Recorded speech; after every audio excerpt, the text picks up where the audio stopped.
Hey guys, so well, it's a very cozy rainy day here, and I was gonna sit down and just look through the decks I'm planning on using this season. And then I realized I knew this already, but like I didn't do a video on the decks I was going to use for the season for the late summer season. And I did that intentionally because what I wanted to do was this, which is go through the decks I did end up using, not the ones I just planned on using, and how I used them. So I'm gonna do that right now, and then I'm gonna kind of put these to rest for uh, probably for the rest of the year, with the exception of this one. So these are the four main decks that I used, and then of course, just for transparency purposes, I'll show you the Rider-Waite Smith decks I used. This one I got actually this season. It's the round Rider-Waite Smith, which is definitely going to be a love-hate thing for people. But I got this one because I've seen people using round cards to tell time, which is actually something that I have a system for telling time with tarot, and I just thought it would be interesting to learn it this way as well. And it, you can pick it up pretty easily.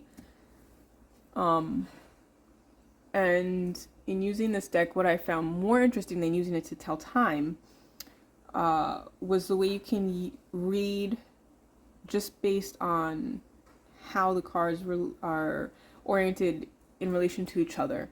So, for example, two cards pointing away from each other are in opposition, pointing towards each other, kind of like parallel to each other. They can all signify different things, and the guidebook's pretty good on discussing that. But you can also just do it intuitively, like these two things might be working together. These two things might be in conflict with each other. These two things, might be not in conflict as far as you can go this way, you could go this way, but maybe they're never aspects that are going to diverge or converge for you. They just are like moving here versus moving there, like that sort of thing. Or different energies that you could take on for the time frame you're looking at. So that was really interesting to me, especially when you start to play with like how you're spread, right? And where all of the cards are. The next deck, actually, before moving on, I will also point out that using this round deck, I went into it with a very clear intention that was set on how to read the orientation of the card, especially since I work with jumpers most of the time. So, and I usually use, well, not usually, actually just now with this deck, there was an understanding that, of course, this is my card of, like, my card of the year. It's been following me all year. Anyway, my intention that was set with this deck was that, when a card comes out and I flip it over, because obviously it's going to be different, flipping it, this is the correct orientation, even though it was like the opposite way, obviously, when it came out. And that was part of my understanding and foundation set when I started working with the deck. So it's very reliable. Now, another aspect is that when I do have jumpers, however they fall out of the deck, if I'm not using, I guess sort of Reiki, like, you just kind of feel the energy and see how the card wants to be. If I'm not doing it that way and then flipping it over for the final position, however it falls out, that's what it is. And I just flip it over accordingly. That I was doing because this deck is round and has like an infinite number oh my god, you really, like, you can't make this shit up. Because the deck is round and has like an infinite number of positions, really, I started just letting it fall out and understanding that that's how it was meant to fall out. Doesn't sound like a novel idea for a round deck, but when I started applying it to my rectangular decks, like my regular shaped decks, I also found that it kind of solved a lot of my problems, because I don't, sometimes just for, I guess, simplicity's sake, and I'm shuffling, I don't feel like shuffling reversals into my deck. And now that I acknowledge a card falling out a certain way, because oftentimes I'm not this close to the surface that I'm using, I'll be like sitting cross-legged on the floor, and it falls like from my chest down to the floor. It has time and momentum to, let's say, fall out and kind of land like that, especially on my hardwood floors. Sorry. They're kind of, they provide a lot of, I don't know, like a slippery enough surface for it to spin. So now, I used to just turn it upright. Now, if it does fall out and it is, reversed, I'll let it be how it wanted to be. So that kind of changed in my practice this season. So those were the Rider-Waite Smith. Oh yeah, I continued to use this deck for, I use this a lot for like client readings. By the way, I just kind of launched a website where people can go to book a personal reading, because several people had asked me, and I never really set one up, just for, I don't want to say I was being lazy, but it just was like, I didn't find the time that I wanted to contribute to something like that. So I did finally do this, and I'll leave a link below.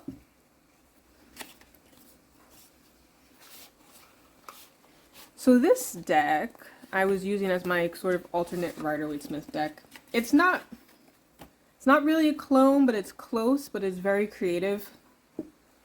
This is the Desert Illuminations. Why are we so out of focus here? One second. Okay, so this is the Desert Illuminations deck by somebody. Oh, Lindsay D. Williams. I think this deck is now, well, this edition is now out of print. But I just saw recently that she's doing a second edition, which you can pre-order. I don't know the link because I don't even know how I found that. But there's an Instagram page that she has where you can just type in Desert Illumination. Just look for it on Instagram. You know, like, we all know how to use the internet.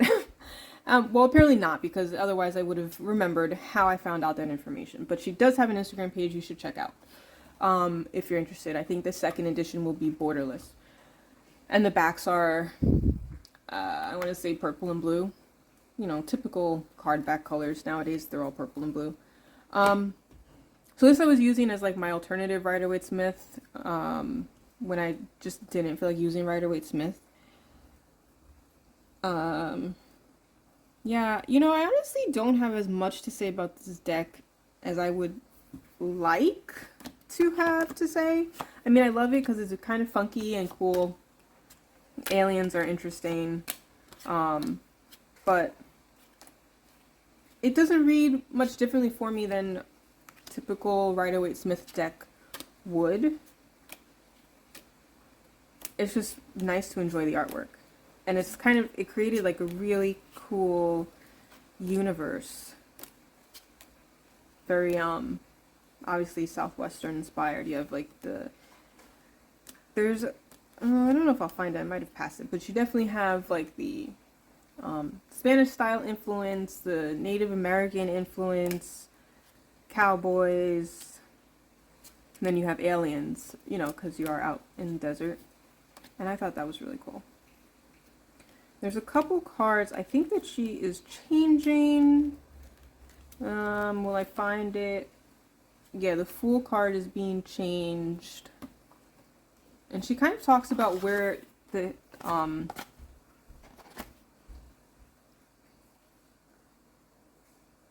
so not, I guess not in the guidebook, but on her Instagram page, when this deck first came out, she wrote about all of the individual cards and like what the story behind them was.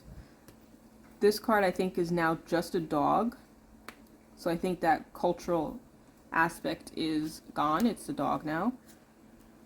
And I want to say the Magician. And you know, now that I'm thinking of this, I did see this on the Instagram page. So that must be where she is talking about the second edition. Because I remember seeing a picture of the Magician. The new Magician card. I think is an alien now instead of, well, that's the World. Here we go. Instead of this one, it's an alien.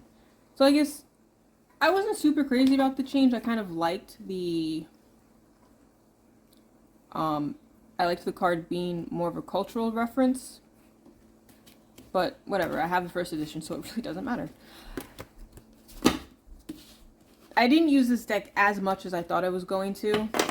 I thought it would reach for a lot more than my regular Rider-Waite Smith deck. But I didn't. I guess just the opportunity. I mean, the opportunity was there, but I've been really feeling my Centennial Rider-Waite Smith, so that's what I've been sticking with. But great alternative. I do love this deck. The next deck, oh, you know what I should have done? I'll leave some of these cards out so you can see. There's a method to my madness, and I use these decks. Usually my decks of the season all kind of just go together.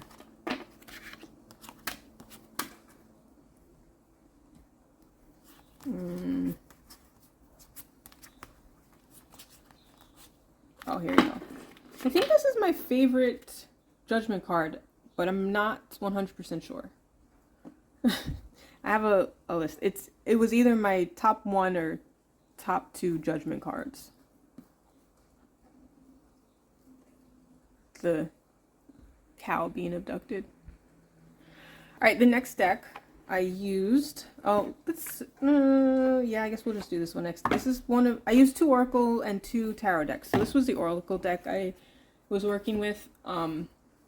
It's been on my channel before, very recently. It's one of my top 3 favorite mass market Oracle decks. And this one was really like a study deck. I used it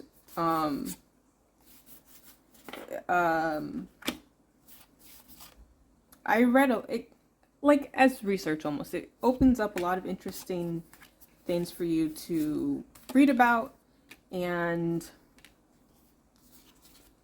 I enjoyed reading through the guidebook. When I was using this deck, I actually found that it made for a great career reader, and I had that idea to use it for that type of reading because I mean, a workplace is basically like a micro civilization, isn't it? And I thought that having all of these different types of alien civilizations were a great symbolic opportunity for the different types of workplaces you might find and who you are within that workplace. So I used it for career reading. And it actually worked really well. I enjoyed it. Moving forward, it works well enough where if I have a career reading, I'm probably going to reach for this deck again. And oops, that's why we were shaking, my bad.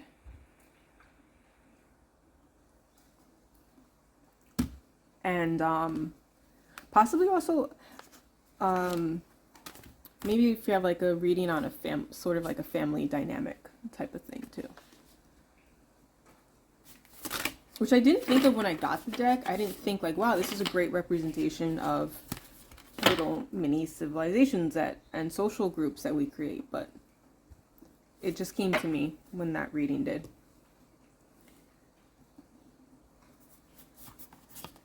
Oh, I like this one. All right.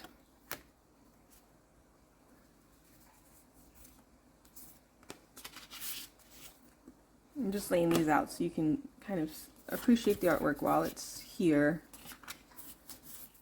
Oh, this one's nice.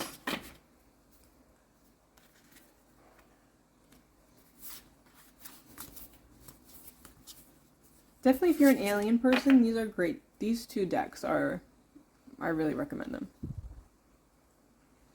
Now, the next deck I used this was also as a study deck. This was or is still, the Naughty by Nature Tarot. I guess I should do like a little warning here. There's a lot of nudity and a lot of sexual, not even innuendos, like straight up pictures of people having sex. So it's very erotic. Not all of it, but this was on my study tarot deck. I don't know why that was upside down. Oh. And I just realized I accidentally shuffled reversals into this deck, and I definitely did not mean to do that, but that's okay. I know we were just talking about this. I don't really like shuffling reversals into the deck, but I like reading with them. So again, and this is a slippery deck, so this will lend itself well to that new method of if it falls out that way, that's what it is. But yeah, so this was my study tarot deck. As you can see, it's very, I guess, maybe not busy. Well, yeah, it's pretty busy. There's a lot going on in all of the cards, and there's a lot to sit and think about. I like decks that have are very situational.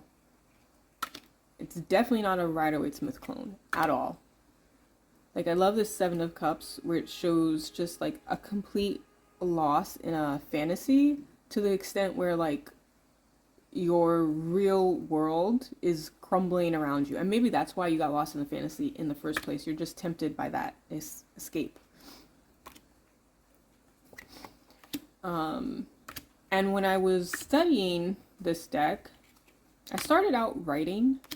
Like, where's that notebook I have? Oh, is it in here? Hang on. Okay.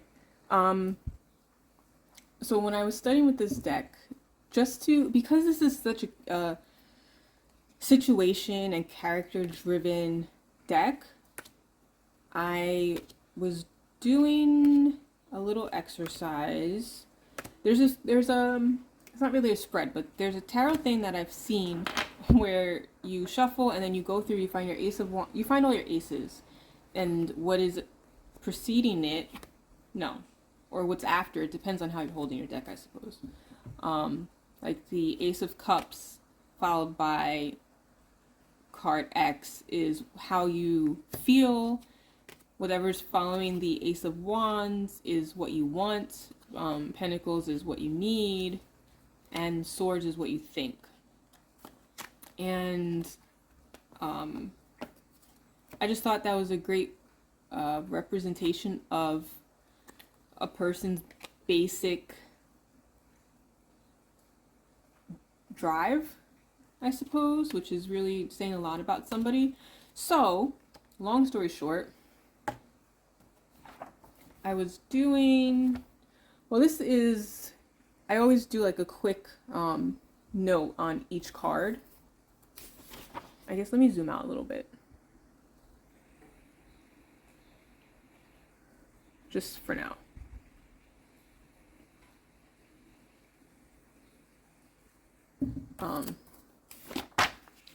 But then I would start to go through every card and go a little deeper, and for the character in the card, I would answer those questions like, I feel blank, I think blank, I need blank, I want blank. And then also look at the symbology and the keywords for that card. So it didn't even always make sense. Like it doesn't have to, you're not writing an essay, right? It's just like an exercise to get you thinking about that, how that card might relate to the cards around it when you get it in a reading. And I did do this. I think I might not have done all of the majors, but I just stopped writing it down because it got kind of tedious writing it all the time. And sometimes I want to just chill on the couch while my boyfriend's playing video games and just flip through a deck like I'm reading a good book. So I did that more. It just became a mental exercise more than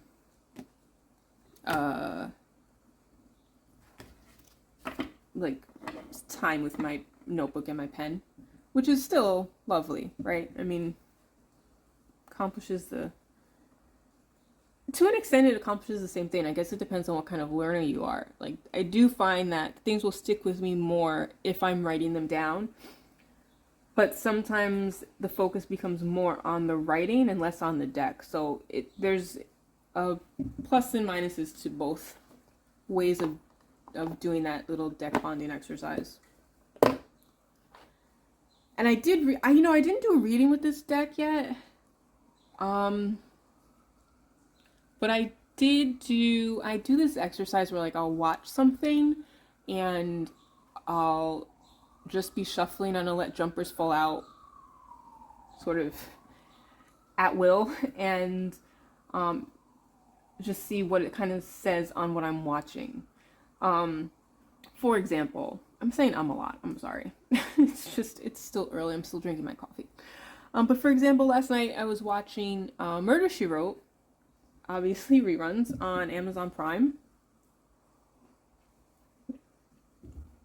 And obviously it lends well to that exercise because it's a mystery. So every time a new character is introduced, I would like pull a card for that character and kind of see what it was saying. But for example, like there was a judge in this episode and the card that fell out for him was literally Judgment. When he was a lawyer, I guess he had faked evidence to get his client off because he knew the client was innocent, and this is like the client actually was innocent, but like it wasn't looking good, so he faked evidence to get the outcome that he wanted, that he deemed was the outcome he deemed to be just. A justice card would have been good too, but anyway, that was when he was a lawyer. Now he was a judge, and the actual Judgment card fell out for that character. And it's also really helpful doing that with kind of your like weird decks where you're like, I don't know how to relate this immediately to everyday life. So it helps to ground the deck that way, the way this exercise does, and then sort of help you expand your mind beyond just the immediate picture you're seeing on the card. Like this Five of Wands, I mean, very suggestive, but you don't immediately see in this Five of Wands a bunch of people at odds with each other when they could easily just be trying to accomplish the same goal. You see it because it's a very well done deck. You do see it when you sit with it, but it's not the first thing you see. You know what I mean? Like the Ten of Pentacles, for example, I learned that how long it takes a snowflake to fall from the sky to the ground. It's like an infinity in what you'd think the time frame for a snowflake might be. Wait, I can word that better. A snowflake, for a snowflake, it probably feels like an infinity, right? And it's longer than we think, but like you don't realize like everything that happened for that snowflake before it fell to where you're seeing it. And it just, to me, I really related that to the sort of genealogy and ancestry that you can often see in the Ten of Pentacles. But anyway, I digress. I was looking for the Judgment card. That was just an explanation of how good this deck is. Here it is. So, Judgment, not the first thing not the typical Judgment card, right? And when you talk about a judge who, when he was a lawyer, was faking evidence to help his client in the long run, you wouldn't really maybe think of this card right away, but that's why this exercise is good, because it grounds these abstract cards into situations of reality or of Murder, She Wrote episodes. Another example, the Knight of Wands. No, it was the King of Wands. I actually pulled that for a wife whose husband had passed away. This was the victim in the episode, and normally they're always like a suspect, right? But this King of Wands is a lady sitting on a giant penis fountain. Here we go. And it just made me realize, like, oh, this lady, like, actually genuinely loved her husband. So that was that one. And then for the murderer, who was actually, he killed, this was a different episode. I know it sounds crazy, but or was it? No, this was the same episode. It was a crazy episode of Murder, She Wrote. He killed the man because he was in his way of a blackmail plot that he wanted to carry out. So he murdered him. And I got the devil card for him, fittingly. So yeah, long story short, that's what I did with this deck. Two exercises you guys should try out. Or I guess I'll leave this out for now. Let me find somewhat of a PG-ish card I can leave here. I did warn you about the nudity and the sex, so please don't complain. And maybe also find out why you're offended by those things. Last deck I used. This turned into a lot longer than I thought it was going to be video. If I knew it was going to be sitting here this long, I would have had all of the coffee first. So this is the, well, it was the, I think I'm saying this right, but the Alcaringa Oneiromancy deck. It's been renamed something Latin. I don't really, Viator something or other. I'm not sure, but it's great oracle deck with a focus on sort of dream aspects, like typical things you might see in a dream. And I use this deck to do just that. I write down my dreams, if not every day, every other day, every 2 days. Like I always remember my dreams. I don't always get the chance to write them down. So I would write them down, and then I would pull a card, sometimes 3, for each dream. And sometimes I would, like, let's see if I can just get like a random jumper, just as an example, because sometimes it's easier to just see it. I wouldn't actually like jump 3 cards, but let's say this card jumped. Once the card jumps, I would then take that card plus what was on the bottom of the deck and what's on the top of the deck. Okay, this is that card. My point I was getting to was that there are actually a couple cards that I noticed in writing my dreams down and pulling cards for them regularly. A couple cards that were following me all month. That was one of them. And I'm still putting together the pattern of the ones that jump versus the ones at the bottom and on the top.